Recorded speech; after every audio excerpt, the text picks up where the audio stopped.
പ്രിയപ്പെട്ട എല്ലാവർക്കും നമസ്കാരം. നമ്മൾ സിലബസ് അനുസരിച്ച് കെമിസ്ട്രി പോർഷൻസ് നേരത്തെ നമ്മൾ തീർത്തു കഴിഞ്ഞു. അതിനുശേഷം നമ്മൾ ഫിസിക്സിലേക്ക് കടന്നു.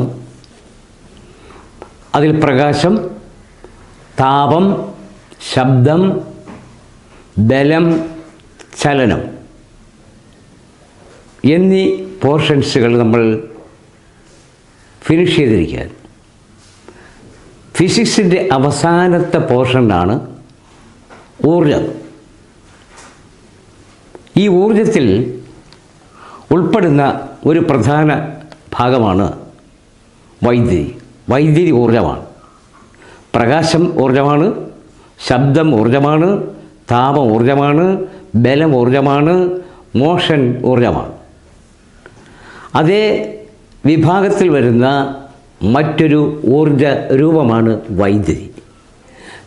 ഫിസിക്സിലെ അവസാനത്തെ സിലബസ് അനുസരിച്ച് അവസാനത്തെ പോർഷനിലേക്ക് പ്രവേശിക്കുകയാണ്. ഇതുവരെയുള്ള എല്ലാ കാര്യങ്ങളും ഫിസിക്സിലും കെമിസ്ട്രിയിലും ഞാനിവിടെ പറഞ്ഞ കാര്യങ്ങൾ എല്ലാവരും പഠിച്ചിരിക്കും എന്നുള്ള ഉത്തമ വിശ്വാസത്തോടു കൂടി അവസാന പോർഷനിലേക്ക് കടക്കുകയാണ്. ഈ പോർഷൻ കൂടി കഴിഞ്ഞാൽ ഫിസിക്സിൻ്റെയും കെമിസ്ട്രിയുടെയും പോർഷൻസ് സിലബസ് അനുസരിച്ച് തീരുന്നതാണ്. അപ്പോൾ നമുക്ക് വിഷയത്തിലേക്ക് കടക്കാം. ആദ്യം, എന്താണ് വൈദ്യുതി? വൈദ്യുതി എന്നാൽ എന്ത്? അതാണ് നമ്മൾ ആദ്യം പഠിക്കുന്നത്. എന്താണ് വൈദ്യുതി? വൈദ്യുതി എന്ന് പറയുന്നത് ഊർജമാണ്. ഈ ഊർജം എന്ന് പറയുന്നത് എങ്ങനെ ഉണ്ടാവും? ഇലക്ട്രോണുകളുടെ പ്രവാഹം മുഖേന ഉണ്ടാവും. അപ്പോൾ ഇലക്ട്രോണുകളുടെ പ്രവാഹമാണ് വൈദ്യുതി. വൈദ്യുതി എന്നാൽ എന്തെന്ന് ചോദിച്ചാൽ ഇലക്ട്രോണുകളുടെ പ്രവാഹം. വൈദ്യുതി സമം ഇലക്ട്രോണുകളുടെ പ്രവാഹം. ഇലക്ട്രോണുകളുടെ പ്രവാഹത്തെ നമുക്ക് വൈദ്യുതി എന്ന് വിളിക്കാം. അപ്പോൾ വൈദ്യുതി ഒരു ഊർജമാണ്. ഒരു ഊർജത്തിൽ നിന്ന് മറ്റൊരു ഊർജത്തിലേക്ക് നമുക്ക് മാറാൻ പറ്റും. ഇതിനെ ഊർജ പരിവർത്തനം എന്ന് വിളിക്കും. ഊർജ പരിവർത്തനം, ഉദാഹരണം പറയാം. ഒരു രൂപത്തിലുള്ള ഊർജത്തെ മറ്റൊരു രൂപത്തിലേക്ക് മാറ്റാം. ഒരു വൈദ്യുത ബൾബ് പ്രകാശിക്കുന്നു. വൈദ്യുത ബൾബ് പ്രകാശിപ്പിക്കാൻ നമുക്ക് വൈദ്യുതി വേണം. പക്ഷേ ഈ വൈദ്യുതി ബൾബിലേക്ക് പ്രവേശിക്കുമ്പോൾ അവിടെ നിന്ന് നമുക്ക് മറ്റ് രണ്ട് തരത്തിലുള്ള ഊർജം കിട്ടും. ഒന്ന് പ്രകാശോർജം, മറ്റൊന്ന് താപോർജം. അപ്പോൾ വൈദ്യുതോർജത്തെ നമുക്ക് താപോർജമാക്കിയും പ്രകാശോർജമാക്കിയും മാറ്റാം. അപ്പോൾ നമ്മൾ നേരത്തെ പഠിച്ച ഒരു കാര്യമുണ്ട്. ഊർജത്തെ ഒരു രൂപത്തിൽ നിന്ന് മറ്റൊരു രൂപത്തിലേക്ക് മാറ്റാം. അളവിൽ വ്യത്യാസമില്ലാതെ ഒരു രൂപത്തിൽ നിന്ന് മറ്റൊരു രൂപത്തിലേക്ക് മാറ്റാൻ പറ്റും. അപ്പോൾ ഇത് നമ്മൾ വിശദമായി പഠിക്കുമ്പോൾ, ഇപ്പോൾ നമ്മളൊരു തീപ്പെട്ടിക്കൊള്ളി ഉരയ്ക്കുന്നു. തീപ്പെട്ടിക്കൊള്ളി ഉരയ്ക്കുക എന്ന് പറയുന്നത് ഒരു ഊർജമാണ്. ഒരു ഊർജം ഉപയോഗിച്ച്, അതൊരു യാന്ത്രിക ഊർജമാണ്. ആ യാന്ത്രിക ഊർജം ഉപയോഗിക്കുമ്പോൾ അത് താപോർജമായും പ്രകാശോർജമായും മാറും. ഒരു മെഴുകുതിരി കത്തിക്കുമ്പോൾ ആ മെഴുകുതിരിയിൽ നിന്ന് പ്രകാശോർജവും താപോർജവും ഉണ്ടാവും. ഒരു ജനറേറ്റർ അല്ലെങ്കിൽ ഡൈനാമോ, ഒരു ഡൈനാമോ പ്രവർത്തിപ്പിക്കുന്നത് യാന്ത്രികോർജം ഉപയോഗിച്ചാണ്. ഇവിടെ യാന്ത്രികോർജത്തെ വൈദ്യുതോർജമാക്കി മാറ്റുന്നു. ഒഴുകി വരുന്ന വെള്ളത്തിൽ ഒരു ജനറേറ്ററിൻ്റെ പൽചക്രം കറക്കി അതിൽ നിന്ന് വൈദ്യുതി ഉൽപ്പാദിപ്പിക്കുന്നു. അപ്പോൾ അവിടെ ഉപയോഗിച്ച ഊർജം യാന്ത്രികോർജമാണ്. ഈ യാന്ത്രികോർജത്തെ നമുക്ക് വൈദ്യുതോർജമാക്കി മാറ്റാം. അപ്പോൾ ഒരു ജനറേറ്ററിൽ സംഭവിക്കുന്നത് യാന്ത്രികോർജം വൈദ്യുതോർജമായി മാറും. തിരിച്ച് വൈദ്യുതോർജത്തെ യാന്ത്രികോർജമാക്കി മാറ്റാൻ ഉപയോഗിക്കുന്ന ഉപകരണമാണ് മോട്ടോറുകൾ. അപ്പോൾ മോട്ടോറും ഡൈനാമോയും ഡൈനാമിക് മറ്റൊരു പേരാണ് ജനറേറ്റർ. അപ്പോൾ ഒരു ജനറേറ്ററിൽ യാന്ത്രികോർജത്തെ വൈദ്യുതോർജ്ജമാക്കി മാറ്റും. എന്നാൽ ഒരു മോട്ടോറിൽ വൈദ്യുതോർജ്ജത്തെ യാന്ത്രികോർജ്ജമാക്കി മാറ്റും. ഇതാണ് അവ തമ്മിലുള്ള വ്യത്യാസം. അപ്പോൾ ഒരു ഊർജ്ജത്തെ ഒരു രൂപത്തിൽ നിന്ന് മറ്റൊരു രൂപത്തിലേക്ക് നമുക്ക് മാറ്റാൻ സാധിക്കും. അപ്പോൾ വൈദ്യുതി ഉൽപ്പാദിപ്പിക്കപ്പെടുന്നത്, ഉൽപ്പാദിപ്പിക്കപ്പെടുന്ന വൈദ്യുതി ബാക്കി സർക്യൂട്ടിലേക്ക് കടത്തിവിടുന്നത്, ഇതിനെക്കുറിച്ച് വിശദമായ ഒരു പഠനം നമുക്ക് ആവശ്യം ആണ്. അതിൻ്റെ മുന്നോടിയായി ആദ്യം നമുക്ക് പഠിക്കാനുള്ളത് വൈദ്യുതോർജ്ജത്തിൻ്റെ വ്യാവസായിക യൂണിറ്റാണ് പഠിക്കാനുള്ളത്. നമ്മൾ ഉപയോഗിക്കുന്ന വൈദ്യുതോർജ്ജത്തിൻ്റെ വ്യാവസായിക യൂണിറ്റ്. ഇപ്പോൾ നമ്മുടെ വീടുകളിൽ ഉപയോഗിക്കുന്ന മീറ്ററുകളിൽ അത് രേഖപ്പെടുത്താനുള്ള പ്രത്യേക സംവിധാനങ്ങളുണ്ട്. അങ്ങനെ വൈദ്യുതോർജ്ജത്തിൻ്റെ വ്യാവസായിക യൂണിറ്റ്, ആ യൂണിറ്റിൻ്റെ പേര് കിലോ വാട്ട് അവർ അഥവാ കിലോ വാട്ട് മണിക്കൂർ എന്നാണ്. കിലോ വാട്ട് അവർ അല്ലെങ്കിൽ കിലോ വാട്ട് മണിക്കൂർ. കിലോ വാട്ട് മണിക്കൂർ, കിലോ വാട്ട് മണിക്കൂർ അല്ലെങ്കിൽ കിലോ വാട്ട് അവർ. കിലോ വാട്ട് അവർ 1000 വാട്ടാണ് ഒരു കിലോ വാട്ട്. 1000 വാട്ട് ഒരു കിലോ വാട്ട്, നമ്മൾ നേരത്തെ പഠിച്ചതാണ്. 1000 വാട്ട് ഒരു കിലോ വാട്ട്. ഒരു മണിക്കൂറിൽ എത്ര മാത്രം വൈദ്യുതി ഉപയോഗിക്കുന്നുവോ അതിന് നമ്മൾ ഒരു കിലോ വാട്ട് അവർ എന്ന് കണക്കാക്കപ്പെടുന്നത്. ഒരു മണിക്കൂർ കൊണ്ട് ഒരു ഉപകരണം ഉപയോഗിക്കുന്ന വൈദ്യുതിയുടെ അളവ്. ഇതാണ് വൈദ്യുതോർജ്ജത്തിൻ്റെ വ്യാവസായിക unit. The commercial unit of electric energy.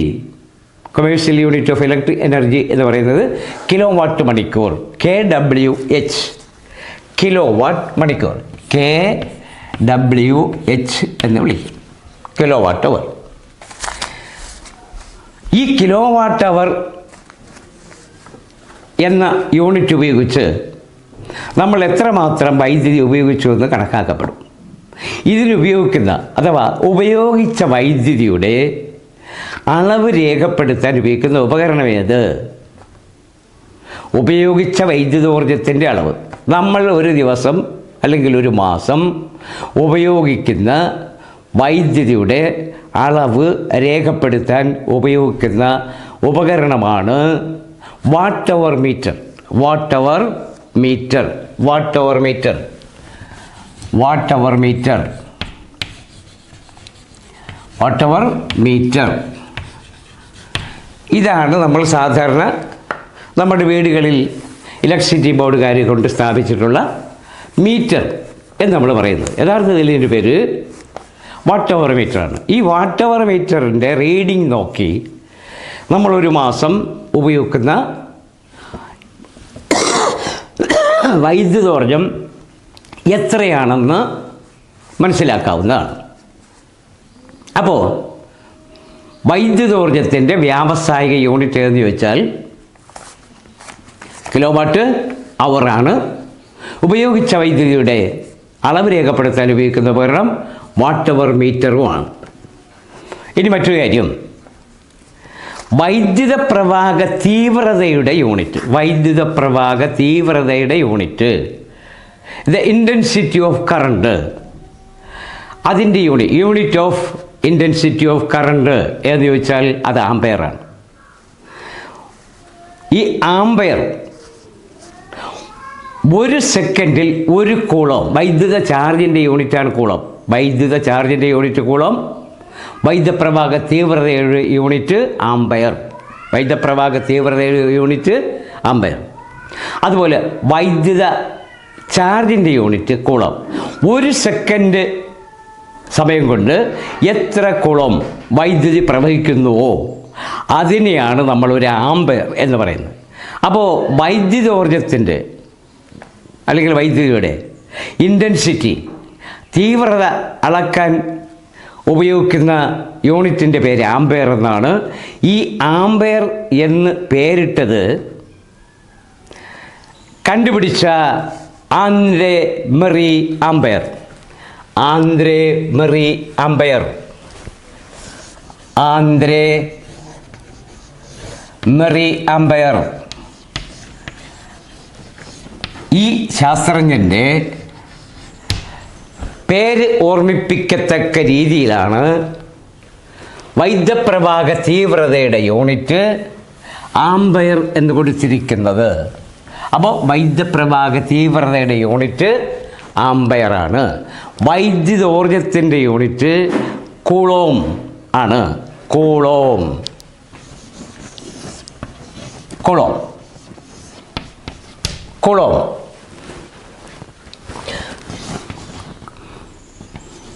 Coulomb.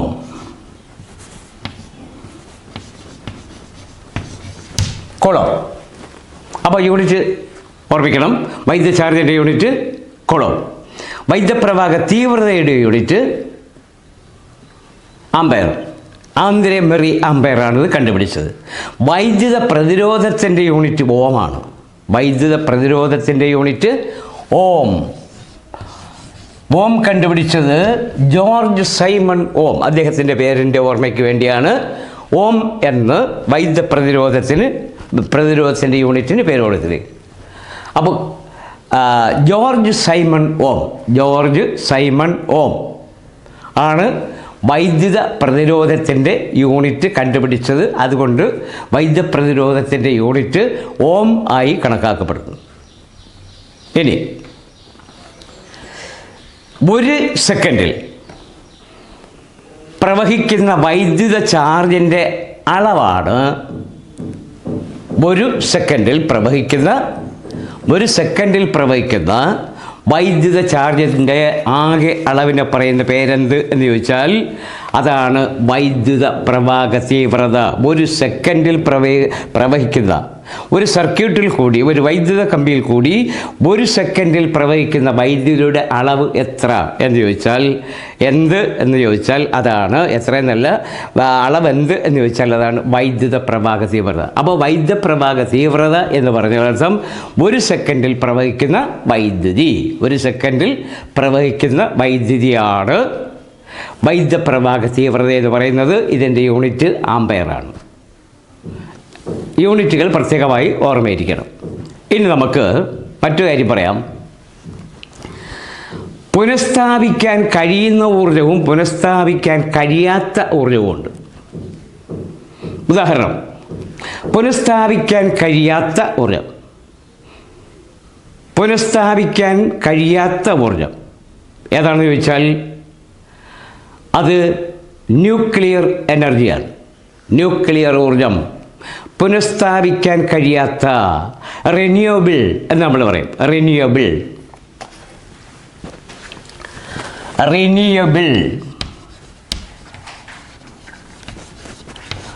Renewable energy അഥവാ പുനഃസ്ഥാപിക്കാൻ കഴിയാത്ത ഊർജം. ഇത് നമുക്ക് ഉദാഹരണമായി പറയുന്നത് ന്യൂക്ലിയർ എനർജി. പുനഃസ്ഥാപിക്കാൻ കഴിയുന്നതുകൊണ്ട് കഴിയാത്തതുണ്ട്. ഇനി റേഡിയോ കണ്ടൻസറുകളിൽ സംഭരിച്ചിരിക്കുന്ന ഊർജം, ഈ കണ്ടൻസറുകളെ നമ്മൾ കപ്പാസിറ്റർ എന്ന് പറയും. റേഡിയോകളിൽ ഉപയോഗിക്കുന്ന പ്രത്യേകതരം ഉപകരണമാണ് കണ്ടൻസറുകൾ അല്ലെങ്കിൽ കപ്പാസിറ്ററുകൾ. വൈദ്യുതോർജ്ജത്തെ സംഭരിച്ചു വയ്ക്കാനുള്ള ഉപകരണമാണ് കണ്ടൻസറുകൾ അല്ലെങ്കിൽ കപ്പാസിറ്റർ. വൈദ്യുതോർജ്ജത്തെ സംഭരിച്ച് വയ്ക്കുന്നതിനുള്ള ഉപകരണങ്ങളാണ് കണ്ടൻസറുകൾ അല്ലെങ്കിൽ കപ്പാസിറ്ററുകൾ. ഇത് റേഡിയോയിലാണ് പ്രധാനമായും ഉപയോഗിക്കുന്നത്. ഇതിന് നമുക്ക് എന്ത് പേര് പറയാം? കണ്ടൻസറുകളിൽ സംഭരിച്ചിരിക്കുന്ന ഊർജ്ജത്തെ, കണ്ടൻസറുകളിൽ അല്ലെങ്കിൽ കപ്പാസിറ്ററുകളിൽ സംഭരിച്ചിരിക്കുന്ന ഊർജ്ജത്തെ നമ്മൾ പറയുന്ന പേര് ഇലക്ട്രോസ്റ്റാറ്റിക് എനർജി എന്നാണ്. Electrostatic energy. കണ്ടൻസറുകളിൽ അല്ലെങ്കിൽ കപ്പാസിറ്ററുകളിൽ സംഭരിച്ചിരിക്കുന്ന ഊർജത്തിൻ്റെ അളവ്, ആ അളവാണ് നമ്മൾ സാധാരണ അറിയപ്പെടുന്ന ഈ കണ്ടൻസർ റേഡിയോകളിൽ ഉപയോഗിക്കുന്നതാണ്. റേഡിയോകളിൽ വൈദ്യുതി സംഭരിച്ചു വയ്ക്കുന്നതിനുള്ള ഉപകരണമാണ് കണ്ടൻസറുകൾ അല്ലെങ്കിൽ കപ്പാസിറ്റർ. ഇവിടെ സംഭരിച്ചിരിക്കുന്ന ഊർജ്ജത്തെ പറയുന്ന പേരാണ് ഇലക്ട്രോസ്റ്റാറ്റിക്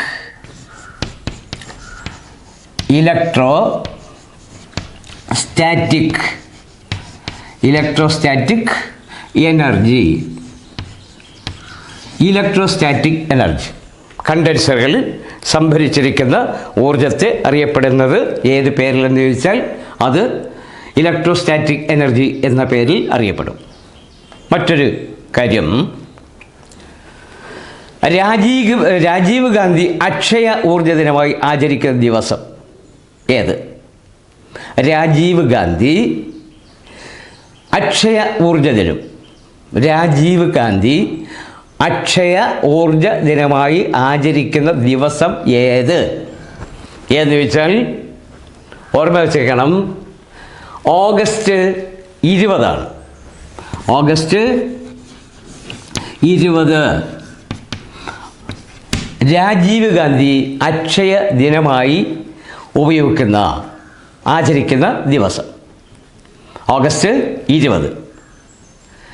ഇത് ആചരിക്കുന്ന ഒരു സ്ഥാപനമുണ്ട്. രാജീവ് ഗാന്ധി അക്ഷയ ഊർജ ദിനം ആചരിക്കുന്ന സ്ഥാപനം ഏതെന്ന് ചോദിച്ചാൽ ചോദ്യം, രാജീവ് ഗാന്ധി അക്ഷയ ഊർജ ദിനം ആചരിക്കുന്ന സ്ഥാപനം ഏത് എന്ന് ചോദിച്ചാൽ കേന്ദ്ര നൂതന പുനരുപയോഗ മന്ത്രാലയം. കേന്ദ്ര നൂതന പുനരുപയോഗ മന്ത്രാലയം അല്ലെങ്കിൽ central ministry of new and renewable energy. Central ministry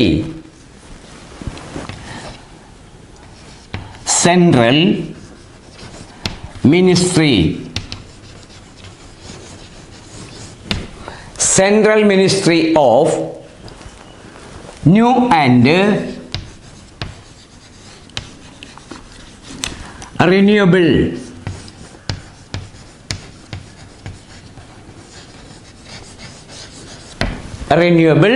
energy അഥവാ കേന്ദ്ര നൂതന പുനരുപയോഗ മന്ത്രാലയം. കേന്ദ്ര നൂതന പുനരുപയോഗ മന്ത്രാലയം എന്ന സ്ഥാപനമാണ് രാജീവ് ഗാന്ധി അക്ഷയ ഊർജ ദിനം ആചരിക്കുന്ന ഏക സ്ഥാപനം. അത് രണ്ട് കാര്യവും പ്രത്യേകം ഓർമ്മിച്ചിരിക്കണം. അടുത്ത ചോദ്യം,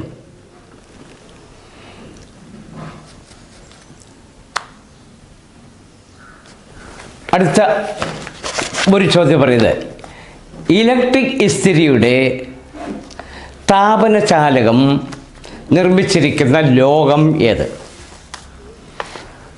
വൈദ്യുതി ഉപയോഗിച്ച് താപം ഉൽപ്പാദിപ്പിക്കുന്ന ഉപകരണങ്ങളെയാണ് താപനചാലകം എന്ന് പറയുന്നത്. ഹീറ്റിംഗ് എലമെൻറ്റ്, താപനചാലകം. ഇസ്തിരിപ്പെട്ടിയുടെ, ഇലക്ട്രിക് ഇസ്തിരിയുടെ, അയൺ ബോക്സിൻ്റെ താപനചാലകം അല്ലെങ്കിൽ ഹീറ്റിംഗ് എലമെൻറ്റ് നിർമ്മിക്കാൻ ഉപയോഗിക്കുന്ന ലോകം ഏത്? ഇസ്തിരിപ്പെട്ടി പൊളിച്ചു നോക്കിയാൽ അതിനകത്ത് ഒരു സ്പ്രിങ് പോലിരിക്കുന്ന കമ്പിച്ചുരുൾ കണ്ടു കാണും. ഈ കമ്പിച്ചുരുളാണ് അതിലെ താപനചാലകം അല്ലെങ്കിൽ ഹീറ്റിംഗ് എലമെൻറ്റ് അല്ലെങ്കിൽ ഹീറ്റിംഗ് കോയിൽ എന്നും വിളിക്കാം. ഇത് ഏത് ലോഹം കൊണ്ടാണ് നിർമ്മിച്ചിരിക്കുന്നത് എന്ന് ചോദിച്ചാൽ നിക്രോം എന്ന ലോഹം കൊണ്ടാണ് നിർമ്മിച്ചത്. നിക്രോം എന്ന ലോഹത്തിൻ്റെ പ്രത്യേകത, ഇതിന് ഉയർന്ന പ്രതിരോധമുണ്ടായിരിക്കും. നിക്രോമിന് ഉയർന്ന പ്രതിരോധമുണ്ടായിരിക്കും. അപ്പോൾ ഹീറ്റിംഗ് എലമെൻറ്റ്, അയൺ ബോക്സിൻ്റെ ഹീറ്റിംഗ് എലമെൻറ്റ് എന്തുകൊണ്ട് നിർമ്മിച്ചിരിക്കുന്നു? നിക്രോം എന്ന ലോഹമല്ല, ലോകസങ്കരം കൊണ്ട് നിർമ്മിച്ചിരിക്കുന്നതാണ്. ഇതിൻ്റെ ഒരു പ്രത്യേകത എന്ന് പറയുന്നത് ഇതിന് ഉയർന്ന പ്രതിരോധമുണ്ടായിരിക്കും. ഉയർന്ന റെസിസ്റ്റിവിറ്റി, പ്രതിരോധമുള്ളത് കൊണ്ടാണ് ഇതിന് ഇലക്ട്രിക് ഇസ്തിരിയുടെ ഹീറ്റിംഗ് കോയിൽ നിർമ്മിക്കാൻ നിക്രോം എന്ന ലോകസങ്കരം ഉപയോഗിക്കുന്നത്. വൈദ്യുത ബൾബുകളുടെ ഫിലമെൻ്റ് നിർമ്മിക്കാൻ ഉപയോഗിക്കുന്ന ലോകം, വൈദ്യുത ബൾബുകളുടെ ഫിലമെൻറ്റുകൾ നിർമ്മിക്കാൻ ഉപയോഗിക്കുന്ന ലോകത്തിൻ്റെ പേര് ടങ്സ്റ്റൺ എന്നാണ്. ടങ്സ്റ്റൺ ടങ്സ്റ്റൺ എന്ന ലോകം ഉപയോഗിച്ചാണ് വൈദ്യുത ബൾബുകളുടെ ഫിലമെൻറ്റുകൾ നിർമ്മിക്കുന്നത്. ടങ്സ്റ്റൺ. എന്തുകൊണ്ട് ടങ്സ്റ്റൺ ഉപയോഗിക്കുന്നു എന്ന് ചോദിച്ചാൽ, ഈ ടങ്സ്റ്റൺ എന്ന് പറയുന്നത് ലോകത്തിന് ഉയർന്ന പ്രതിരോധമുണ്ടായിരിക്കും, ഉയർന്ന റെസിസ്റ്റിവിറ്റി ഉണ്ടായിരിക്കുന്നത് കൊണ്ട് ബൾബുകളുടെ ഫിലമെൻ്റ് ഉണ്ടാക്കാൻ ടങ്സ്റ്റൺ ഉപയോഗിക്കുന്നു. Tungsten filament. പഴയ ബൾബുകളിലാണെങ്കിൽ, വൈദ്യുത ബൾബുകൾ കണ്ടുപിടിച്ചത് തോമസ് ആൽവ എഡിസൺ, എല്ലാവർക്കും അറിയാമല്ലോ. തോമസ് ആൽവ എഡിസൺ ആണ് വൈദ്യുത ബൾബ് കണ്ടുപിടിച്ചത്. അദ്ദേഹം കണ്ടുപിടിക്കുമ്പോൾ വൈദ്യുത ബൾബുകളുടെ ഫിലമെൻറ്റ് കാർബൺ കൊണ്ടായിരുന്നു നിർമ്മിച്ചിരുന്നത്. അപ്പോൾ പഴയ കാലത്തെ ബൾബുകളെല്ലാം കാർബൺ കൊണ്ട് നിർമ്മിച്ചിരുന്നു. ഈ കാർബൺ ഫിലമെൻറ്റുകൾക്കുള്ള ഒരു ദോഷം, ഇവ വളരെ പെട്ടെന്ന് ഓക്സിഡൈസ് ചെയ്യും. എന്ന് പറഞ്ഞാൽ ഓക്സിജനുമായി സംയോജിച്ച് എരിഞ്ഞു പോകാൻ സാധ്യതയുണ്ട്. പക്ഷേ ടങ്സ്റ്റൺ ആകുമ്പോൾ അതിന് റെസിസ്റ്റൻസ് കൂടുതലുള്ളതുകൊണ്ട് എളുപ്പം അത് ഓക്സീകരിക്കുക ഇല്ല.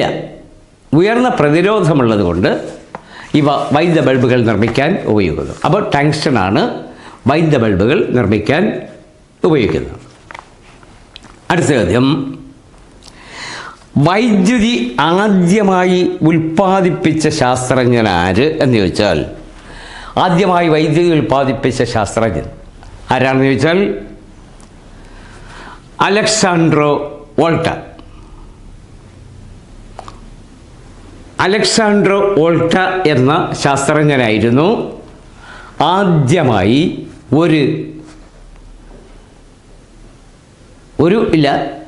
വൈദ്യുതി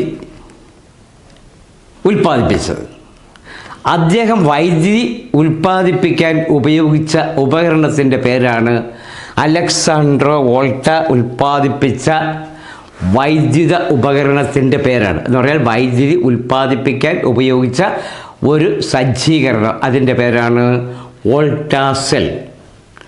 അപ്പോൾ വോൾട്ടാ സെൽ കണ്ടുപിടിച്ചതാര്? ആദ്യമായി വൈദ്യുതി ഉൽപ്പാദിപ്പിച്ചത് വോൾട്ടാ സെൽ.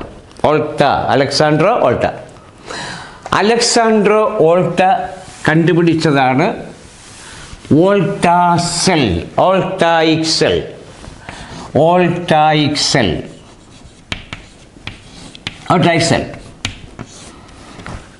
അദ്ദേഹം വൈദ്യുതി ഉൽപ്പാദിപ്പിക്കാൻ ഉപയോഗിച്ച ഉപകരണത്തിൻ്റെ പേരാണ് വോൾട്ടാ സെൽ. കണ്ടുപിടിച്ചത് അലക്സാൻഡ്രോ വോൾട്ട. പക്ഷേ ഈ വൈദ്യുതിക്ക് അലക്സാൻഡ്രോ വോൾട്ടാ സെല്ലിൻ്റെ സഹായത്തോടു കൂടി നിർമ്മിച്ച വൈദ്യുതിക്ക് ഒരു സ്ഥലത്ത് നിന്ന് മറ്റൊരു സ്ഥലത്തേക്ക് സഞ്ചരിക്കാനുള്ള കഴിവുണ്ടായിരുന്നില്ല. എന്ന് പറഞ്ഞാൽ ഒരു ചാലകത്തിൽ കൂടി അതിനെ കടത്തിവിടാൻ സാധിക്കുമായിരുന്നില്ല. അതാണ് അതിൻ്റെ പ്രത്യേകത. അതിനുശേഷം വോൾട്ടാ സെല്ലിൻ്റെ വൈദ്യുത പ്രവാഹ ദിശ, ഒരു വോൾട്ടാ സെല്ലിൻ്റെ വോൾട്ടത എത്രയെന്ന് ചോദിച്ചാൽ, ഒരു വോൾട്ടാ സെല്ലിൻ്റെ വോൾട്ടത അതിൽ ഉൾക്കൊള്ളുന്ന വൈദ്യുതി എന്ന് പറയുന്നത് 1 ആണ്. 1 വോൾട്ട് വൈദ്യുതിയാണ് ഒരു വോൾട്ടാ സെല്ലിൽ നിന്ന് ഉൽപ്പാദിപ്പിക്കാൻ കഴിഞ്ഞിരുന്നത്. അപ്പോൾ ഈ വോൾട്ടാ സെല്ലിലെ വൈദ്യുതപ്രവാഹ ദിശ എങ്ങോട്ടാണെന്ന് ചോദിച്ചാൽ, എങ്ങോട്ടായിരിക്കും എന്ന് ചോദിച്ചാൽ, നെഗറ്റീവ് ഇലക്ട്രോഡിൽ നിന്ന് പോസിറ്റീവ് ഇലക്ട്രോഡിലേക്കായിരിക്കും. ഒരു വോൾട്ടാ സെല്ലിൽ നമ്മൾ നേരത്തെ പഠിച്ചിട്ടുള്ളതാണ്, സ്കൂളുകളിൽ പഠിച്ചിട്ടുള്ളതാണ്. ഒരു ഗ്ലാസ് ട്രഫ് എടുക്കുക, അതിൽ നമ്മൾ അല്പം നേർപ്പിച്ച സൾഫ്യൂരിക് ആസിഡ് വയ്ക്കുക. എന്നിട്ട് അതിൽ ഒരു കോപ്പർ ദണ്ടും ഒരു കാർബൺ ദണ്ടും താഴ്ത്തി വയ്ക്കുക. ഒരു ഭാഗത്ത് ഒരു കോപ്പർ ദണ്ടും മറ്റേ വശത്തൊരു കാർബൺ ദണ്ട് വയ്ക്കുക. ഇത് കോപ്പർ ദണ്ട്, ഇത് കാർബൺ ദണ്ട്. ഈ കാർബൺ ദണ്ട് ഇവിടെ പോസിറ്റീവ് ഇലക്ട്രോഡാവും വൈദ്യുത പ്രവാഹത്തെ കടത്തിവിടുന്ന ലോഹ ചാലകങ്ങളെ ആണ് പോസിറ്റീവ് ഇലക്ട്രോഡ് എന്ന് പറയുന്നത്, അല്ലെങ്കിൽ ഇലക്ട്രോഡുകൾ. അപ്പോൾ നെഗറ്റീവ് ഇലക്ട്രോഡായാലും പോസിറ്റീവ് ഇലക്ട്രോഡായാലും വൈദ്യുതി കടത്തിവിടുന്ന ലോഹചാലകങ്ങളാണ്. ലോഹചാലകങ്ങളെ ഇലക്ട്രോഡുകൾ എന്ന് വിളിക്കാം. ഇവിടെ കാർബൺ പോസിറ്റീവ് ഇലക്ട്രോഡും കോപ്പർ നെഗറ്റീവ് ഇലക്ട്രോഡും ആയിരിക്കും. അപ്പോൾ ഈ സെല്ലിൽ കൂടി വൈദ്യുതി ഉൽപ്പാദിപ്പിക്കുമ്പോൾ വൈദ്യുത പ്രവാഹത്തിൻ്റെ ദിശ കോപ്പറിൽ നിന്ന് കാർബണിലേക്കായിരിക്കും. ഇതാണ് വോൾട്ടാ സെല്ലിൻ്റെ പ്രത്യേകത. വിശദമായ പഠനം നമുക്ക് ആവശ്യമില്ല. എങ്കിലും വോൾട്ടാ സെല്ലിലെ വോൾട്ട് എത്രയെന്ന് ചോദിച്ചാൽ 1 വോൾട്ടാണ്. ഒരു വോൾട്ടാ സെൽ ഉൽപ്പാദിപ്പിക്കുന്ന വൈദ്യുതി 1 വോൾട്ട് വൈദ്യുതിയാണ്. അതുപോലെ ഒരു വോൾട്ടാ സെല്ലിൽ വൈദ്യുത പ്രവാഹത്തിൻ്റെ ദിശ എങ്ങോട്ടാണ് എന്ന് ചോദിച്ചാൽ അത് നെഗറ്റീവ് ഇലക്ട്രോഡിൽ നിന്ന് പോസിറ്റീവ് ഇലക്ട്രോഡിലേക്ക് ആയിരിക്കും. നെഗറ്റീവ് ഇലക്ട്രോഡിൽ നിന്ന് പോസിറ്റീവ് ഇലക്ട്രോഡിലായിരിക്കും. ഇനി ഒരു വോൾട്ടാ സെല്ലിലെ പോസിറ്റീവ് ഇലക്ട്രോഡ് ഏത് എന്ന് ചോദിച്ചാൽ കാർബൺ എന്ന് പറയും. എന്നാൽ വോൾട്ടാ സെല്ലിലെ നെഗറ്റീവ് ഇലക്ട്രോഡ് എന്ന് ചോദിച്ചാൽ കോപ്പർ എന്ന് പറയും. അപ്പോൾ കോപ്പർ നെഗറ്റീവ് ഇലക്ട്രോഡും കാർബൺ പോസിറ്റീവ് ഇലക്ട്രോഡും ആയിരിക്കും. ഇതിലുപയോഗിക്കുന്ന ദ്രാവകത്തെ നമുക്ക് ഇലക്ട്രോലൈറ്റ് എന്ന് പറയാം. എന്ന് പറഞ്ഞാൽ വൈദ്യുതിയെ കടത്തിവിടാൻ സഹായിക്കുന്ന ദ്രാവകങ്ങളെല്ലാം ഇലക്ട്രോലൈറ്റുകൾ എന്ന് പറയാം. ഇവിടെ ഉപയോഗിക്കുന്ന ഇലക്ട്രോലൈറ്റ് ഡൈല്യൂട്ടഡ് സൾഫ്യൂറിക് ആസിഡ്, നേർപ്പിച്ച സൾഫ്യൂറിക് ആസിഡ് H2SO4, നേർപ്പിച്ച ഡൈല്യൂട്ടഡ് സൾഫ്യൂറിക് ആസിഡാണ്. ഡൈല്യൂട്ട് ചെയ്ത സൾഫ്യൂറിക് ആസിഡാണ് ഇലക്ട്രോലൈറ്റ്. അപ്പോൾ ഒരു വോൾട്ടാ സെല്ലിലെ ഇലക്ട്രോലൈറ്റ് നേർപ്പിച്ച സൾഫ്യൂറിക് ആസിഡും അതിലെ പോസിറ്റീവ് ഇലക്ട്രോഡ് കാർബണും നെഗറ്റീവ് ഇലക്ട്രോഡ് കോപ്പറും ആയിരിക്കും.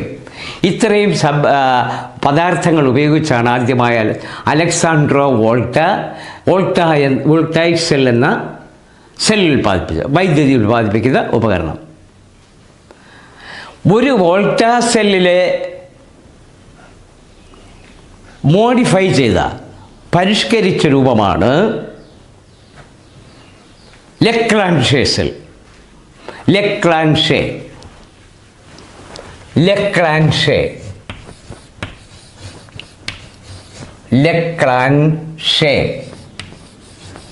ഈ ലെക്ലാൻഷേ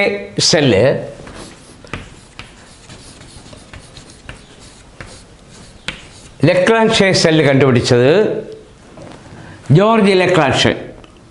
അതുകൊണ്ടാണ് ഇതിന് ലെക്ലാൻഷേ സെല്ലെന്ന് പറയുന്നത്.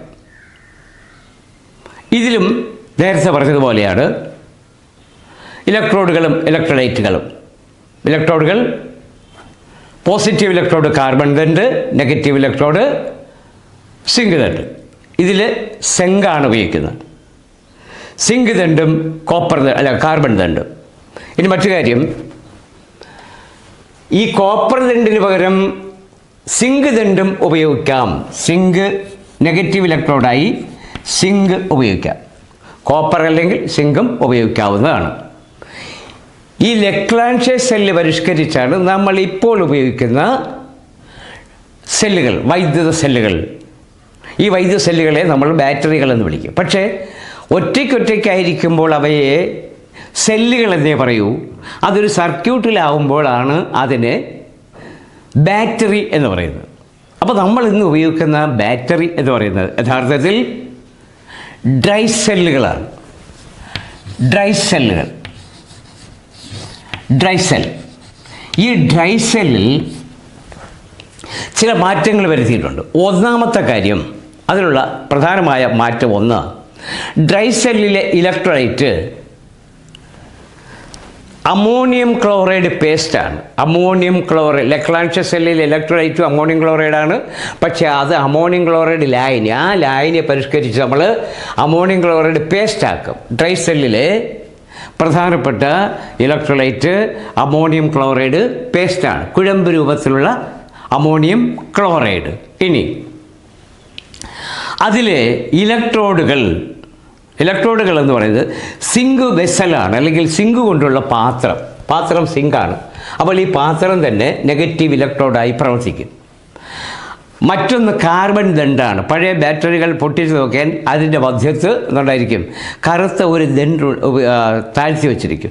ഈ ദണ്ഡാണ് കാർബൺ. അപ്പോൾ കാർബൺ പോസിറ്റീവ് ഇലക്ട്രോഡും സിങ്ക് വെസൽ നെഗറ്റീവ് ഇലക്ട്രോഡുമായി പ്രവർത്തിക്കുന്നു. ഇതിൻ്റെ വോൾട്ടത 1.5 വോൾട്ടാണ്. 1.5 വി ആണ്. നമ്മൾ സാധാരണ ഒരു ഇലക്ട്രിക് സെല്ല് പരിശോധിച്ചാൽ അതിൻ്റെ വശങ്ങളിൽ എഴുതിയിട്ടുണ്ട് 1.5 വി എന്ന് എഴുതിയിട്ടുണ്ട്. അപ്പോൾ ഒരു ഡ്രൈ സെല്ലിൻ്റെ വോൾട്ട് എന്ന് പറയുന്നത് 1.5 വോൾട്ടാണ്. ഒന്നുകൂടി ഞാൻ പറയാം. വോൾട്ട സെല്ല് കണ്ടുപിടിച്ചത് അലക്സാൻഡ്രോ വോൾട്ട കണ്ടുപിടിച്ച സെല്ലിലെ ഇലക്ട്രോലൈറ്റ് നേർപ്പിച്ച സൾഫ്യൂറിക് ആസിഡ്, അതിലെ കാർബൺ ദണ്ട് പോസിറ്റീവ് ഇലക്ട്രോഡും കോപ്പർ ദണ്ട് അല്ലെങ്കിൽ സിങ്ക് ദണ്ട് നെഗറ്റീവ് ഇലക്ട്രോഡും ആയിരിക്കും. അതിൻ്റെ പരിഷ്കരിച്ച രൂപമാണ് ലെക്ലാൻഷെ സെല്ലിൽ സിങ്ക് ദണ്ട് നെഗറ്റീവ് ഇലക്ട്രോഡും കാർബൺ പോസിറ്റീവ് ഇലക്ട്രോഡും ആയിരിക്കും. അതിലുപയോഗിച്ചിരിക്കുന്ന ഇലക്ട്രോലൈറ്റ് അമോണിയം ക്ലോറൈഡ് ലായനി. ഈ ലെക്ലാൻഷെ സെല്ല് വീണ്ടും പരിഷ്കരിച്ചാണ് ഡ്രൈ സെല്ല് നിർമ്മിച്ചിരിക്കുന്നത്. ഈ ഡ്രൈ സെല്ലിൽ നെഗറ്റീവ് ഇലക്ട്രോഡായി പ്രവർത്തിക്കുന്നത് സിങ്ക് വെസൽ അല്ലെങ്കിൽ സിങ്ക് കൊണ്ടുള്ള പാത്രവും അതിലെ പോസിറ്റീവ് ഇലക്ട്രോഡ് കാർബൺ ദണ്ഡുമാണ്. ഇതിൻ്റെ ഇലക്ട്രോലൈറ്റ് അമോണിയം ക്ലോറൈഡ് കുഴമ്പാണ്, അല്ലെങ്കിൽ കുഴമ്പ് രൂപത്തിലുള്ള അമോണിയം ക്ലോറൈഡാണ്. ഇതിൻ്റെ വോൾട്ടേജ് 1.5 വോൾട്ടാണ്. ഇനി മറ്റൊരു കാര്യം, സെല്ലുകളെ ഒരു സർക്യൂട്ടിൽ 2 രീതിയിൽ ക്രമീകരിക്കാം. ഒന്ന് ശ്രേണിയായി, മറ്റൊന്ന് സമാന്തരമായി. ശ്രേണിയായും സമാന്തരമായും സെല്ലുകളെ ഒരു സർക്യൂട്ടിൽ യോജിപ്പിക്കാം. എന്ന് പറഞ്ഞാൽ സീരീസായും ശ്രേണിയായും പാരലലായും അല്ലെങ്കിൽ സമാന്തരമായും ഒരു സർക്യൂട്ടിൽ സെല്ലുകളെ യോജിപ്പിക്കാം. ഉദാഹരണം, ആദ്യം നമുക്ക് സീരീസ് എങ്ങനെ ക്രമീകരിക്കാം? ഒരു സെല്ലിൻ്റെ അല്ല 2 സെല്ലിൻ്റെ അല്ലെങ്കിൽ ഒന്നിലധികം സെല്ലിൻ്റെ ഒരു പോസിറ്റീവ് ഒരു നെഗറ്റീവ് എന്നിങ്ങനെ പരസ്പരം സർക്യൂട്ടിൽ ബന്ധിച്ചാൽ അതിന് നമുക്ക് അറേഞ്ച്മെൻ്റ് ഇൻ സീരീസ് അഥവാ ശ്രേണിയിലുള്ള ക്രമീകരണം എന്ന് വിളിക്കാം.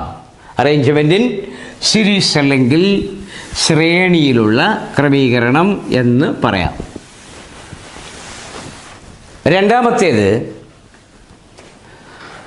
2 അതിൽ കൂടുതലോ അല്ലെങ്കിൽ ഒന്നിൽ കൂടുതൽ സെല്ലുകളെ അവയുടെ നെഗറ്റീവ് പോളുകൾ അല്ലെങ്കിൽ നെഗറ്റീവ് ധ്രുവങ്ങളെല്ലാം ഒരുമിച്ചും പോസിറ്റീവ് ധ്രുവങ്ങളെല്ലാം ഒരുമിച്ചും യോജിപ്പിച്ചാൽ അത്തരം ക്രമീകരണത്തെ അറേഞ്ച്മെൻ്റ് ഇൻ പാരലൽ എന്ന് വിളിക്കാം. Arrangement in parallel. ഒരു സെല്ല് പരിശോധിച്ചാൽ അതിൻ്റെ തൊപ്പി പോലെയുള്ള ഭാഗമുണ്ട്. അത് നമ്മൾ പോസിറ്റീവ് ടെർമിനൽ എന്ന് വിളിക്കും. Positive terminal. അതിന് രണ്ടാമത്തെ അറ്റം നെഗറ്റീവ് ടെർമിനലാണ്. ഇത് നെഗറ്റീവ് ടെർമിനൽ. അപ്പോൾ 2 സെല്ലുകൾ നമ്മൾ പരസ്പരം ഒന്നിൻ്റെ പോസിറ്റീവ് മറ്റൊന്നിൻ്റെ നെഗറ്റീവ് ഈ രീതിയിൽ ക്രമീകരിച്ചാൽ ഇതിന് നമുക്ക് അറേഞ്ച്മെൻ്റ് ഇൻ സീരീസ് എന്ന് പറയാം. എന്നാൽ തിരിച്ച് നെഗറ്റീവ് ടെർമിനൽസ് എല്ലാം ഒരുമിച്ചും പോസിറ്റീവ് ടെർമിനൽസ് എല്ലാം ഒരുമിച്ചും ക്രമീകരിച്ചാൽ അത്തരം ക്രമീകരണത്തെ അറേഞ്ച്മെൻ്റ് ഇൻ പാരലൽ അല്ലെങ്കിൽ സമാന്തരമായ ക്രമീകരണം എന്ന് പറയും. ഇനി മറ്റൊരു കാര്യം, നമ്മൾ സീരീസ് അനുസരിച്ച് 4 സെല്ലുകളെ, 4 വൈദ്യുത സെല്ലുകളെ ഒരു സർക്യൂട്ടുമായി സീരീസ് ശ്രേണിയായി ഘടിപ്പിച്ചാൽ കിട്ടുന്ന ടോട്ടൽ വോൾട്ടേജ് അല്ലെങ്കിൽ സഫല വോൾട്ടേജ് അല്ലെങ്കിൽ ടോട്ടൽ വോൾട്ടേജ് എന്ന് പറയുന്നത് 4 സെല്ലുകളുടെ ആകെ വോൾട്ടായിരിക്കും. നേരത്തെ പറഞ്ഞു, ഒരു സെല്ലിൻ്റെ വോൾട്ട് 1.5 വോൾട്ടാണെങ്കിൽ 4 സീരീസായി ക്രമീകരിച്ചാൽ, ശ്രേണിയായി ക്രമീകരിച്ചാൽ ആകെ വോൾട്ട് 15 × 4 = 60 വോൾട്ടായിരിക്കും. 60 വോൾട്ട്. അപ്പോൾ സെല്ലുകളെ ഒരു സർക്യൂട്ടുമായി ശ്രേണിയായി ഘടിപ്പിച്ചാൽ സഫല വോൾട്ടേജ് അല്ലെങ്കിൽ ടോട്ടൽ വോൾട്ടേജ് ഒരു സെല്ലിൻ്റെ വോൾട്ടേജിന് ഉപയോഗിക്കുന്ന സെല്ലുകളുടെ എണ്ണം കൊണ്ട് ഗുണിച്ച് കിട്ടുന്ന ഗുണനഫലത്തിന് തുല്യമായിരിക്കും. രണ്ടാമത്തേതാവട്ടെ, സമാന്തരമായി ക്രമീകരിക്കുമ്പോൾ 2 ട്രൈ സെല്ലുകളെ സമാന്തരമായി ക്രമീകരിക്കുമ്പോൾ കിട്ടുന്ന വോൾട്ടേജ് 1.5 തന്നെ ആയിരിക്കും. എന്ന് പറഞ്ഞാൽ എത്ര സെല്ലുകൾ നമ്മൾ ഒരു സർക്യൂട്ടിൽ സമാന്തരമായി ക്രമീകരിച്ചാലും അതിൽ ഒരു സെല്ലിൻ്റെ വോൾട്ടത മാത്രമേ നമുക്ക് ലഭിക്കുകയുള്ളൂ. പക്ഷെ അങ്ങനെ കിട്ടുന്ന വൈദ്യുതിയുടെ തീവ്രത കൂടുതലായിരിക്കും എന്ന് മാത്രം. അപ്പോൾ സമാന്തരമായി ക്രമീകരിച്ചാൽ, 4 സെല്ലുകളെ സമാന്തരമായി ക്രമീകരിച്ചാൽ മൊത്തം വോൾട്ടേജ് അല്ലെങ്കിൽ സഫല വോൾട്ടേജ് 1.5 തന്നെ ആയിരിക്കും. എന്നാൽ ശ്രേണിയിൽ ക്രമീകരിക്കുമ്പോൾ ഒരു സെല്ലിൻ്റെ വോൾട്ടേജ് ഉപയോഗിക്കുന്ന സെല്ലുകളുടെ എണ്ണം കൊണ്ട് ഗുണിച്ചാൽ കിട്ടുന്ന തുകയ്ക്ക് തുല്യവും ആയിരിക്കും. ഇതാണ് ശ്രേണിയായും സമാന്തരമായും സെല്ലുകളെ ക്രമീകരിക്കുമ്പോൾ ഉണ്ടാകുന്ന വോൾട്ടതയിലെ വ്യത്യാസം. അപ്പോൾ ഇത്രയും ഞാൻ ഒന്നുകൂടി പറയാം. ഒരു വോൾട്ടാസ് സെല്ലിലെ വോൾട്ടത എന്ന് പറയുന്നത് 1 വോൾട്ടാസ് സെല്ലിലെ വൈദ്യുതപ്രവാഹത്തിൻ്റെ ദിശ എങ്ങോട്ടായിരിക്കുമെന്ന് ചോദിച്ചാൽ നെഗറ്റീവ് ഇലക്ട്രോഡിൽ നിന്ന് പോസിറ്റീവ് ഇലക്ട്രോഡിലേക്കായിരിക്കും. ഒരു വോൾട്ടാസ് സെല്ലിലെ ഇലക്ട്രോലൈറ്റിൻ്റെ പേരെന്ത് എന്ന് ചോദിച്ചാൽ നേർപ്പിച്ച സൾഫ്യൂറിക് ആസിഡാണ്. നേർത്ത സൾഫ്യൂറിക് ആസിഡ്. ഒരു വോൾട്ടാസ് സെല്ലിലെ ഇലക്ട്രോഡുകൾ എന്ന് ചോദിച്ചാൽ പോസിറ്റീവ് ഇലക്ട്രോഡ് കാർബൺ ദണ്ടും, നെഗറ്റീവ് ഇലക്ട്രോഡ് സിങ്ക് ദണ്ട് അല്ലെങ്കിൽ കോപ്പർ ദണ്ടും ആയിരിക്കും. ഇനി ഒരു ട്രൈസെല്ലിലെ ഇലക്ട്രോലൈറ്റ് അമോണിയം ക്ലോറൈഡ് പേസ്റ്റ് ആയിരിക്കും. ട്രൈസെല്ലിൻ്റെ വോൾട്ടത 1.5 വോൾട്ടായിരിക്കും. ട്രൈസെല്ലുകളെ സീരീസായി ക്രമീകരിച്ചാൽ, ശ്രേണിയായി ക്രമീകരിച്ചാൽ ഉപയോഗിക്കുന്ന സെല്ലുകളുടെ എണ്ണത്തെ ഒരു സെല്ലിൻ്റെ എണ്ണം കൊണ്ട് ഗുണിച്ചാൽ കിട്ടുന്ന തുകയ്ക്ക് തുല്യമായിരിക്കും. എന്നാൽ അതിനെ സമാന്തരമായി ക്രമീകരിക്കുമ്പോൾ എത്ര സെല്ലുകൾ ക്രമീകരിച്ചാലും ഒരു സെല്ലിൻ്റെ വോൾട്ടേജ് മാത്രമേ നമുക്ക് സഫല വോൾട്ടേജായി കിട്ടുക ഉള്ളൂ. അടുത്ത ചോദ്യം, കറണ്ട് അളക്കാൻ ഉപയോഗിക്കുന്ന ഉപകരണത്തിൻ്റെ പേരാണ് അമീറ്റർ.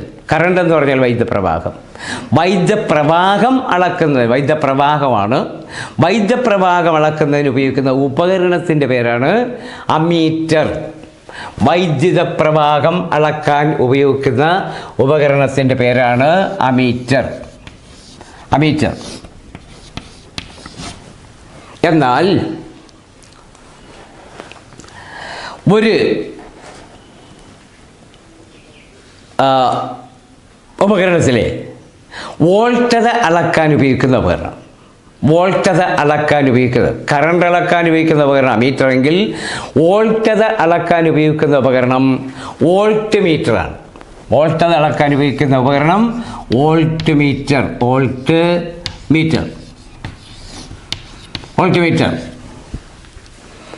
ഇനി ഒരു സർക്യൂട്ടിലെ പ്രതിരോധകങ്ങൾ, നമ്മൾ സെല്ലുകളെക്കുറിച്ച് പറഞ്ഞതുപോലെ തന്നെ പ്രതിരോധകങ്ങളെയും രണ്ട് രീതിയിൽ ക്രമീകരിക്കാം. ശ്രേണിയായി സമാന്തരമായും പ്രതിരോധങ്ങളെയും ക്രമീകരിക്കാം. അങ്ങനെ പ്രതിരോധങ്ങളെ ക്രമീകരിക്കുമ്പോഴും ശ്രേണിയിൽ ക്രമീകരിക്കുമ്പോൾ സഫല വോൾട്ടതയും അതുപോലെ പാരലായി ക്രമീകരിക്കുമ്പോൾ സഫല വോൾട്ടതയും വ്യത്യാസപ്പെടും. അത് മാത്രം ഓർമ്മയിരിക്കുക. ഇനി ഒരു സർക്യൂട്ടിൽ ആവശ്യമായ പ്രതിരോധം ഉൾപ്പെടുത്തണം എങ്കിൽ അതിന് ഉപയോഗിക്കുന്ന ഉപകരണം ഏത്? ഒരു സർക്യൂട്ടിൽ ആവശ്യമായ പ്രതിരോധം ഉൾപ്പെടുത്താൻ ഉപയോഗിക്കുന്ന ഉപകരണം. ഒരു സർക്യൂട്ടിൽ ആവശ്യമായ പ്രതിരോധം ഉൾപ്പെടുത്താൻ ഉപയോഗിക്കുന്ന ഉപകരണത്തിൻ്റെ പേരാണ് റെസിസ്റ്റൻസ് ബോക്സ് അല്ലെങ്കിൽ പ്രതിരോധ പേടകം. റെസിസ്റ്റൻസ് ബോക്സ് അല്ലെങ്കിൽ പ്രതിരോധ പേടകം. വെറുതെ ഒന്ന് ഓർമ്മയിരിക്കുക. അടുത്ത ഒരു സർക്യൂട്ടിലെ പ്രതിരോധത്തിൽ മാറ്റം വരുത്താൻ ഉപയോഗിക്കുന്ന ഉപകരണം. ഒരു സർക്യൂട്ടിലെ പ്രതിരോധകത്തിന് മാറ്റം വരുത്താൻ ഉപയോഗിക്കുന്ന ഉപകരണമാണ് റിയോസ്റ്റാറ്റ്. പ്രതിരോധകത്തിൽ മാറ്റം വരുത്താൻ ഉപയോഗിക്കുന്ന ഉപകരണമാണ് റിയോസ്റ്റാറ്റ്. റിയോസ്റ്റാറ്റ്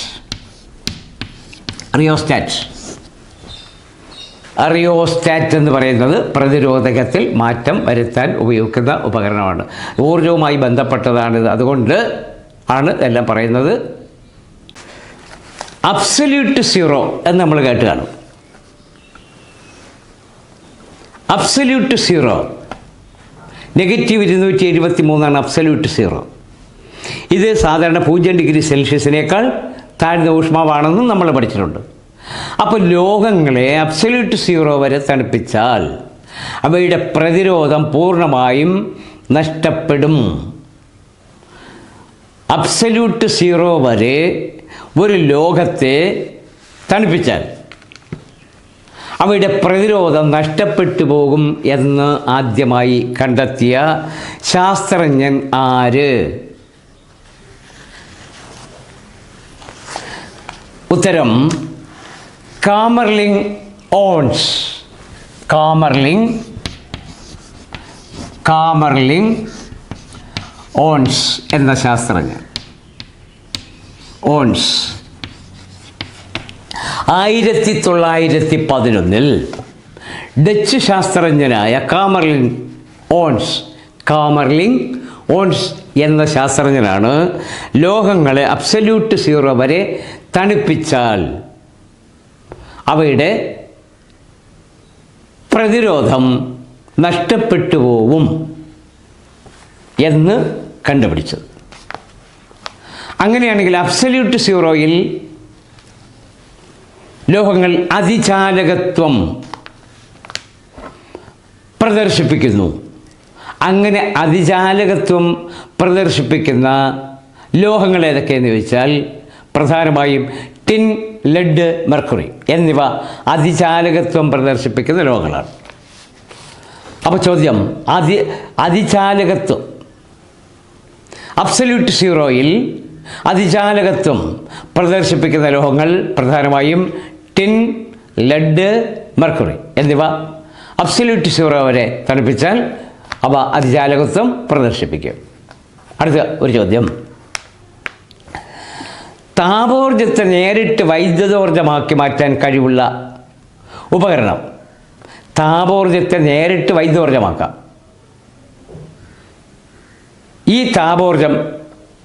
താപോർജ്ജത്തെ നേരിട്ട് വൈദ്യുതോർജ്ജമാക്കി മാറ്റാൻ കഴിവുള്ള ഉപകരണത്തിൻ്റെ പേരാണ് thermo electric couple.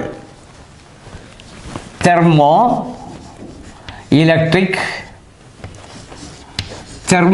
Electric couple, അതല്ലെങ്കിൽ താപവൈദ്യുത യുഗ്മകം. മലയാളത്തിൽ താപവൈദ്യുത യുഗ്മകം. ഇത് താപോർജ്ജത്തെ നേരിട്ട് വൈദ്യുതോർജ്ജമാക്കി മാറ്റുന്ന ഉപകരണമാണ്. താപോർജ്ജത്തെ നേരിട്ട് വൈദ്യുതോർജ്ജമാക്കി മാറ്റാൻ കഴിവുള്ള ഉപകരണത്തിൻ്റെ പേരാണ് തെർമോ ഇലക്ട്രിക് കപ്പിൾ. അടുത്ത ചോദ്യം, വൈദ്യുത ചാർജിൻ്റെ സാന്നിധ്യവും സ്വഭാവവും നിർണ്ണയിക്കാൻ ഉപയോഗിക്കുന്ന ഉപകരണം. വൈദ്യുത ചാർജിൻ്റെ സാന്നിധ്യവും സ്വഭാവവും. ഈ സ്വഭാവം എന്ന് പറഞ്ഞാൽ വൈദ്യുതിക്ക് പ്രധാനപ്പെട്ട രണ്ട് സ്വഭാവമുണ്ട്. എന്ന് പറഞ്ഞാൽ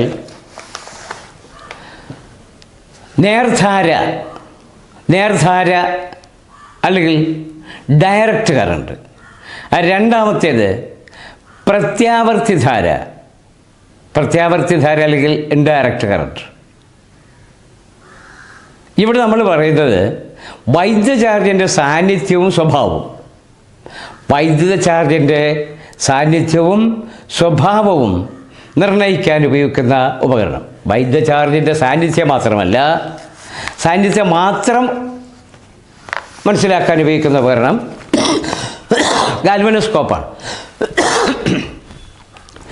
വൈദ്യുത ചാർജിൻ്റെ സാന്നിധ്യം മാത്രം മനസ്സിലാക്കാൻ ഉപയോഗിക്കുന്ന ഉപകരണം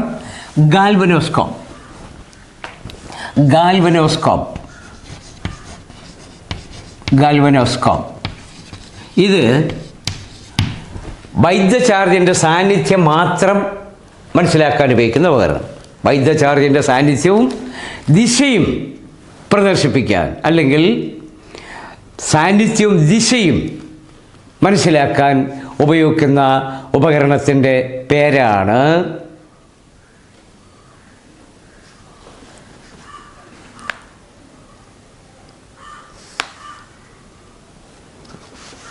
വൈദ്യുത ചാർജിൻ്റെ സാന്നിധ്യവും ദിശയും അളക്കാൻ ഉപയോഗിക്കുന്ന ഉപകരണത്തിൻ്റെ പേരാണ് ഇലക്ട്രോസ്കോപ്പ്.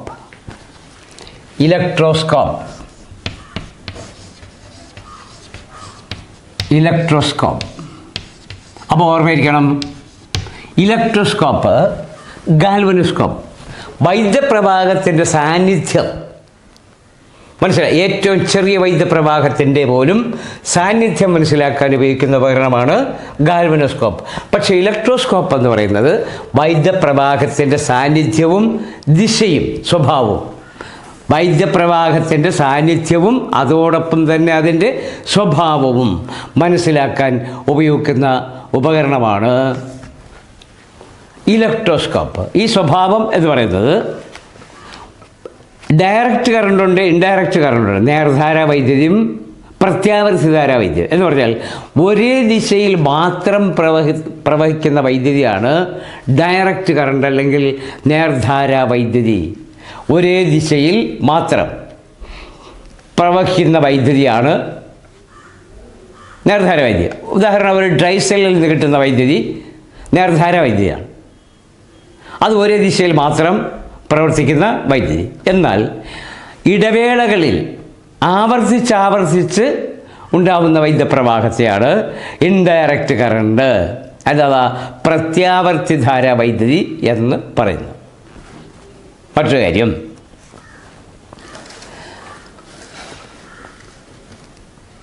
ചാർജ് ചെയ്യപ്പെട്ട ഒരു ചാലകത്തിന്, വൈദ്യുത ചാർജ് ചെയ്യപ്പെട്ട ഒരു ചാലകത്തിന് കൂർത്ത അഗ്രം ഉണ്ടായിരുന്നാൽ ഉണ്ടാവുന്ന പ്രത്യേകത എന്താണ്? ചാർജ് ചെയ്യപ്പെട്ട ഒരു ചാലകത്തിന് കൂർത്ത അഗ്രം ഉണ്ടായിരുന്നാൽ ഉള്ള പ്രത്യേകത എന്ത് എന്ന് ചോദിച്ചാൽ, അവിടെ വൈദ്യുത ചാർജിൻ്റെ പ്രതല വിസ്തീർണം കൂടുതലായിരിക്കും. ചാർജ് ചെയ്യപ്പെട്ട ഒരു ചാലകത്തിന് കൂർത്ത അഗ്രങ്ങൾ ഉണ്ടായിരുന്നാൽ ഉണ്ടാവുന്ന പ്രത്യേകത എന്തെന്ന് ചോദിച്ചാൽ, കൂർത്ത അഗ്രങ്ങളിൽ വൈദ്യുത ചാർജിൻ്റെ പ്രതല സാന്ദ്രത കൂടുതലായിരിക്കും. അങ്ങനെ വരുമ്പോൾ ഈ തത്വം ഉപയോഗിച്ച് മിന്നൽ രക്ഷാചാലകം നിർമ്മിച്ചിരിക്കും. മിന്നൽ രക്ഷാചാലകങ്ങൾ നിർമ്മിച്ചിരിക്കുന്നത് ഈ തത്വം അനുസരിച്ചാണ്. മറ്റൊരു കാര്യം, ജലത്തിൻ്റെ വൈദ്യുത വിശ്ലേഷിപ്പിക്കുക എന്ന് പറഞ്ഞാൽ ഘടകങ്ങളാക്കി വേർതിരിക്കുക. ജലത്തിൽ കൂടി വൈദ്യുതി കടത്തിവിട്ടാൽ അതിൻ്റെ ഘടകങ്ങളെ ഹൈഡ്രജനായും ഓക്സിജനായും വേർതിരിക്കാം. അപ്പോൾ ജലത്തിൻ്റെ വൈദ്യുത വിശ്ലേഷണത്തിന് ഉപയോഗിക്കുന്ന ഉപകരണത്തിൻ്റെ പേര് എന്തെന്ന് ചോദിച്ചാൽ ഹോഫ്മാൻ ഓൾട്ടാമീറ്റർ. ഹോഫ്മാൻ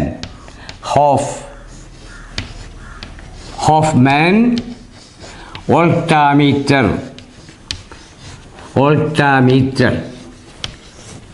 ഹോഫ്മാൻ ഓൾട്ടാമീറ്റർ ഉപയോഗിച്ച് ജലത്തെ വൈദ്യുത വിശ്ലേഷണം നടത്താം. ഹോഫ്മാൻ ഓൾട്ടാമീറ്റർ ഉപയോഗിച്ച് ജലത്തെ വൈദ്യുത വിശ്ലേഷണം നടത്തിയാൽ അതിലുള്ള ഘടകങ്ങളെ വേർതിരിക്കാം. ഹൈഡ്രജനായും ഓക്സിജനായും പ്രത്യേകം വേർതിരിക്കാൻ സാധിക്കും. ഇനി മറ്റു കാര്യം, ഒരു ആറ്റത്തിൻ്റെ ന്യൂക്ലിയസിനെ വിഭജിക്കാൻ സാധാരണ ഉപയോഗിക്കുന്നത് ന്യൂട്രോണുകളാണ്. ന്യൂട്രോൺ ഉപയോഗിച്ചാണ് ആറ്റത്തെ വിഘടിപ്പിക്കുന്നത്. എന്തുകൊണ്ടെന്ന് ചോദിച്ചാൽ ന്യൂട്രോണുകൾക്ക് വൈദ്യുത ചാർജ് ഇല്ല എന്നതുകൊണ്ട് തന്നെ. എന്നാൽ ന്യൂട്രോണിന് പകരമായി ഉപയോഗിക്കാവുന്ന മറ്റൊരു റേഡിയോ ആക്റ്റീവ് വികിരണം അല്ലെങ്കിൽ റേഡിയോ ആക്റ്റീവ് കണം ഏതാണെന്ന് ചോദിച്ചാൽ അത് ആൽഫ കണമാണ്. ഒരു ആറ്റത്തെ വിഘടിപ്പിക്കാൻ ന്യൂട്രോണിന് പകരമായി ഉപയോഗിക്കാവുന്ന ഒരു റേഡിയോ ആക്റ്റീവ് വികിരണം ഏതെന്ന് ചോദിച്ചാൽ അത് ആൽഫ. മറ്റു കാര്യം, പ്രപഞ്ചത്തിൽ ദ്രവ്യത്തിൻ്റെയും ഊർജത്തിൻ്റെയും അളവ് എപ്പോഴും സ്ഥിരമായിരിക്കും. പ്രപഞ്ചത്തിൽ ഊർജത്തിൻ്റെയും ദ്രവ്യത്തിൻ്റെയും അളവ്, ദ്രവ്യം ഊർജമായി മാറും, ഊർജം ദ്രവ്യമായി മാറും. പക്ഷേ അതിൻ്റെ അളവ് എപ്പോഴും സ്ഥിരമായിരിക്കും. ദ്രവ്യത്തിൻ്റെ അളവും ഊർജത്തിൻ്റെ അളവും സ്ഥിരമായിരിക്കും എന്ന് കണ്ടെത്തിയ ശാസ്ത്രജ്ഞൻ ആര്? ദ്രവ്യത്തിൻ്റെയും ഊർജത്തിൻ്റെയും അളവ് സ്ഥിരമായിരിക്കും എന്ന് കണ്ടെത്തിയ ശാസ്ത്രജ്ഞനാണ് ആൽബർട്ട് ഐൻസ്റ്റീൻ. മോഡേൺ ഐൻസ്റ്റീൻ എന്നറിയപ്പെടുന്ന ആളാണ്. ആരാണെന്ന് എല്ലാവർക്കും അറിയാം. മോഡേൺ ഐൻസ്റ്റീൻ, ലോകം കണ്ട മഹാശാസ്ത്രജ്ഞനാണ് ആൽബർട്ട് ഐൻസ്റ്റീൻ. പക്ഷേ മോഡേൺ ഐൻസ്റ്റീൻ എന്ന് അറിയപ്പെടുന്നത് ഉത്തരം എല്ലാവർക്കും അറിയാം എന്നുള്ളതുകൊണ്ട് ഞാൻ പറയുന്നില്ല. എല്ലാവർക്കും അറിയാമല്ലോ മോഡേൺ ഐൻസ്റ്റീൻ പഠിച്ചു വെച്ചോളൂ. അടുത്ത ചോദ്യം, ആറ്റം ബോംബിൻ്റെ പ്രവർത്തനത്തിൽ അടങ്ങിയിരിക്കുന്ന തത്വം ന്യൂക്ലിയർ ഫിഷനാണ്. ന്യൂക്ലിയർ ഫ്യൂഷനും ഉണ്ട്. ആറ്റം ബോംബിൻ്റെ പ്രവർത്തന തത്വം ന്യൂക്ലിയർ ഫിഷനാണെങ്കിൽ ഹൈഡ്രജൻ ബോംബിൻ്റെ പ്രവർത്തന തത്വം ന്യൂക്ലിയർ ഫ്യൂഷനാണ്. ഫിഷനെക്കുറിച്ചും ഫ്യൂഷനെക്കുറിച്ചും നമ്മൾ നേരത്തെ വിശദമായി പഠിച്ചതാണ്. ഫിഷൻ നടക്കുമ്പോഴും ഫ്യൂഷൻ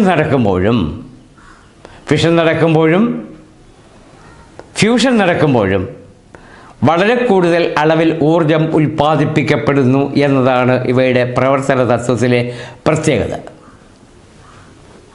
ഇതിൻ്റെ അടിസ്ഥാനത്തിലൊക്കെ നമ്മൾ പറയുന്നു, വൈദ്യുതിയുടെ പിതാവ് ആരാണ്? വൈദ്യുതിയുടെ പിതാവ് എന്ന് അറിയാം. അതിൻ്റെ ഉത്തരം ഞാൻ പറയണമെന്നില്ല, എല്ലാവർക്കും അറിയാം, എങ്കിലും പറയാം. Michael Faraday.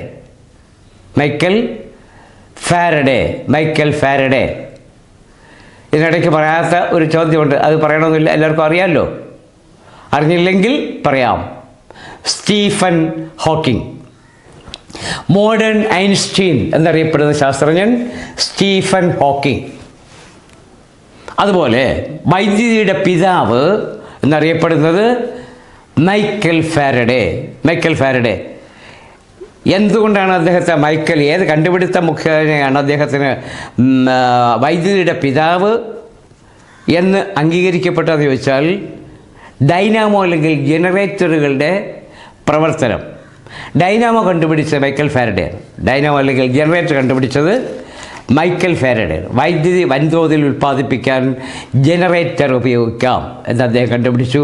അതുകൊണ്ട് അദ്ദേഹത്തെ വൈദ്യുതിയുടെ പിതാവ് എന്ന് അറിയപ്പെടുന്നു. അപ്പോൾ വൈദ്യുതിയുടെ പിതാവ് മൈക്കൽ ഫാരഡെ. പരീക്ഷയ്ക്ക് ചോദിച്ചിട്ടുള്ള ഇനിയും ചോദിക്കും. അടുത്ത ചോദ്യം, വൈദ്യുതിയുടെ കാന്തിക ഫലം. കാന്തികോർജം, വൈദ്യുതോർജം, യാന്ത്രികോർജം, ഇങ്ങനെയൊക്കെ നമ്മൾ കേട്ടിട്ടുണ്ട്. അപ്പോൾ വൈദ്യുതിയുടെ കാന്തിക ഫലം എന്ന് പറഞ്ഞാൽ വൈദ്യുത ഊർജം ഉപയോഗിച്ച് കാന്തിക ഊർജ്ജം ഉൽപ്പാദിപ്പിക്കപ്പെടാം. അങ്ങനെ പ്രയോജനപ്പെടുത്തിയിട്ടുള്ള ഉപകരണത്തിൻ്റെ പേരാണ് നേരത്തെ നമ്മൾ പഠിച്ച വാട്ട് അവർ മീറ്റർ. വൈദ്യുതിയുടെ കാന്തിക ഫലം പ്രയോജനപ്പെടുത്തിയിട്ടുള്ള ഉപകരണം ഏത്? വൈദ്യുതിയുടെ കാന്തിക ഫലം പ്രയോജനപ്പെടുത്തിയിട്ടുള്ള ഉപകരണം ഏതെന്ന് ചോദിച്ചാൽ അത് ഏതാണെന്ന് പറയും. സാധാരണ വൈദ്യുതിയുടെ കാന്തിക ഫലം, വൈദ്യുതിയുടെ കാന്തിക ഫലം പ്രയോജനപ്പെടുത്തിയിട്ടുള്ള ഉപകരണം വാട്ട് അവർ മീറ്റർ. വീട്ടാവശ്യങ്ങൾക്കുള്ള വൈദ്യുതിയുടെ ആവൃത്തി. നമ്മുടെ വീടുകളിൽ ഉപയോഗിക്കുന്ന വൈദ്യുതിയുടെ ഏറ്റവും കൂടിയ ആവൃത്തി എന്ന് പറയുന്നത് 50 ഹെർട്സാണ്. 50 ഹെർട്സ്. ഈ ഹെർട്സ് എന്ന് പറയുന്നത് ആവൃത്തിയുടെ യൂണിറ്റാണ്. ഹെർട്സ് എന്ന് പറഞ്ഞാൽ ആവൃത്തിയുടെ യൂണിറ്റ്. ആവൃത്തി അല്ലെങ്കിൽ ഫ്രീക്വൻസി, അതിൻ്റെ യൂണിറ്റാണ് ഹെർട്സ്. ഇനി മറ്റൊരു കാര്യം, AC വോൾട്ടേജിന് ഒരു ഡയോഡ് ഉപയോഗിച്ച്, ഡയോഡ് എന്ന് പറഞ്ഞാൽ 2 ഇലക്ട്രോഡ് എന്നാണ് അർത്ഥം. ഒരു ഡയോഡ് ഉപയോഗിച്ച് AC വോൾട്ടേജ്, ആൾട്ടർനേറ്റിംഗ് കറണ്ട് അല്ലെങ്കിൽ നേർധാര അല്ല പ്രത്യാവർത്തധാര വൈദ്യുതി, AC വോൾട്ടേജ് അല്ലെങ്കിൽ പ്രത്യാവർത്തധാര വൈദ്യുതി, ഇതിനെ DC വോൾട്ടേജാക്കി മാറ്റുന്ന പ്രവർത്തനം. AC വോൾട്ടേജിനെ DC വോൾട്ടേജാക്കി മാറ്റുന്ന പ്രവർത്തനത്തെ പറയുന്ന പേരാണ്. ആ പ്രവർത്തനത്തിൻ്റെ പേരെന്ത് എന്ന് ചോദിച്ചാൽ അത് നമ്മൾ പറയുന്ന പേര് റെക്ടിഫിക്കേഷൻ എന്നാണ്. റെക്ടിഫിക്കേഷൻ.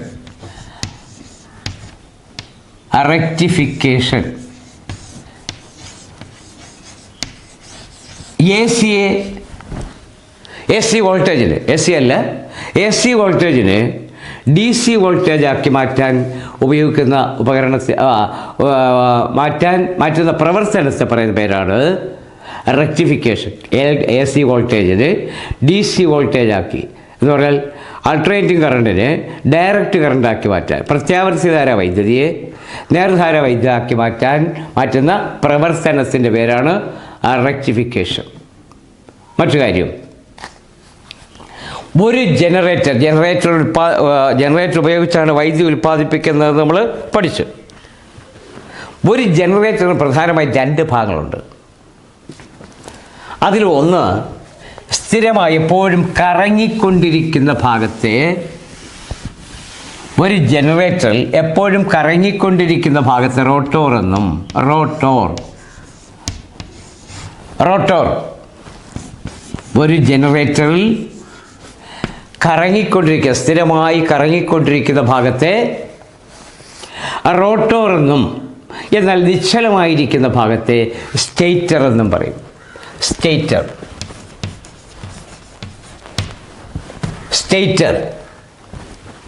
കറങ്ങിക്കൊണ്ടിരിക്കുന്ന ഭാഗത്തെ റോട്ടോർ എന്നും നിശ്ചലമായിരിക്കുന്ന ഭാഗത്തെ സ്റ്റേറ്റർ എന്നും പറയും. സ്റ്റേറ്റർ.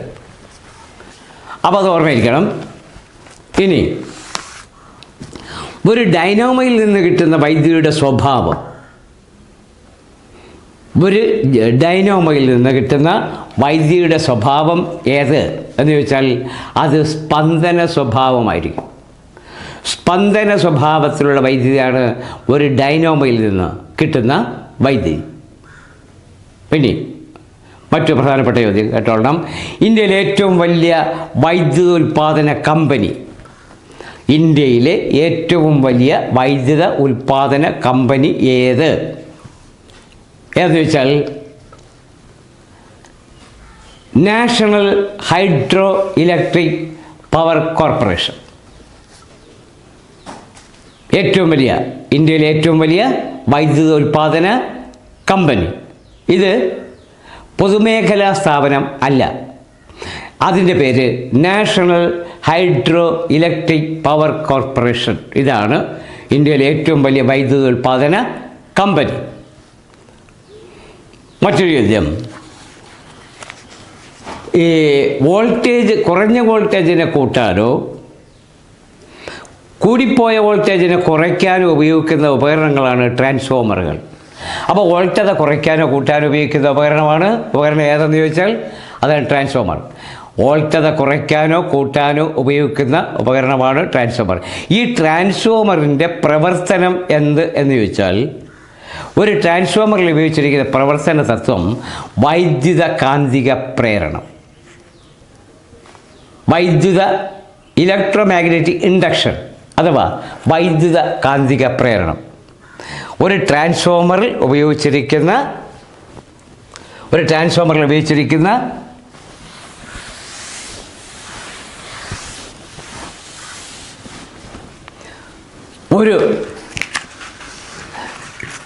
ട്രാൻസ്ഫോമറിൻ്റെ പ്രവർത്തന തത്വം ഉപയോഗിച്ചിരിക്കുന്നതല്ല, ഒരു ട്രാൻസ്ഫോമറിൻ്റെ പ്രവർത്തന തത്വം വൈദ്യുത കാന്തിക പ്രേരണം അല്ലെങ്കിൽ ഇലക്ട്രോ മാഗ്നറ്റിക് ഇൻഡക്ഷൻ